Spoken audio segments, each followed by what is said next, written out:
பாடகி எஸ் ஜானகி அம்மா அவங்க தமிழ் சினிமாவில் ஒரு தவிர்க்க முடியாத பாடகியாக வலம் வந்ததற்கு அவரின் பல குரல் திறமையும் ஒரு காரணமாகும். தன்னுடைய வாய்ஸை எப்படி வேண்டுமானாலும் மாற்றி பாடுவதில் கில்லாடியாக இருந்து வந்தவர்தான் எஸ் ஜானகி அவங்க. 60 வயசு பாட்டி முதல் 6 வயசு சுட்டி குழந்தை வரை அவர்களுக்கு ஏற்றாற்போல் அவர் ஏராளமான படங்களை ஏராளமான பாடல்களை தன் வாய்ஸை மாற்றி பாடியிருக்கிறார். அந்த வகையில் இயக்குனரும் நடிகருமான டி ராஜேந்தர் அவர்கள் தன்னுடைய மகன் சிலம்பரசனை சிறு வயதிலிருந்தே நடிக்க வைத்து வருகிறார்.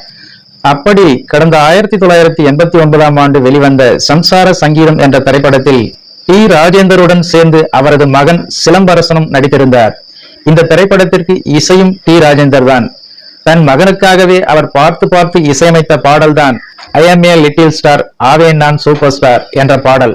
இந்த பாடலில் ஐ ஆம் ஏ லிட்டில் ஸ்டார் ஆவேன் நான் சூப்பர் ஸ்டார் என அழகாக மழலை குரலில் பின்னணி பாடியிருப்பார் எஸ் ஜானகி அம்மா. அதுவும் ஆண் குரலில் அவர் பாடிய இந்த பாடல் பட்டி தொட்டி எங்கும் ஹிட்டானது. சிம்புவுக்கு ஒரு அடையாளமாக இந்த பாடல் திகழ்ந்தது. சிம்புவுக்கு மட்டுமின்றி பேபி ஷாலினி குழந்தை நட்சத்திரமாக நடித்த படங்களுக்கும் பாடகி எஸ் ஜானகி மழலை குரலில் பாடி அசத்தியிருக்கிறார்.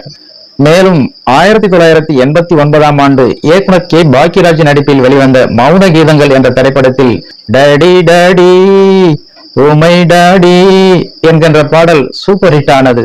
சிறுவன் பாடுவது போல் இருந்தாலும் இந்த பாடலை பாடியதும் எஸ் ஜானகி தான்.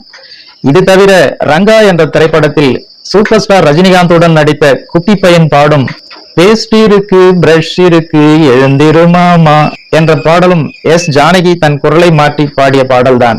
இப்படி எஸ் ஜானகி அம்மா தன்னுடைய திறமையை நிரூபித்த படங்கள் ஏராளம். அதனால்தான் அவரது பாடல்கள் காலம் கடந்தும் கொண்டாடப்படுகின்றன என்பது குறிப்பிடத்தக்கது.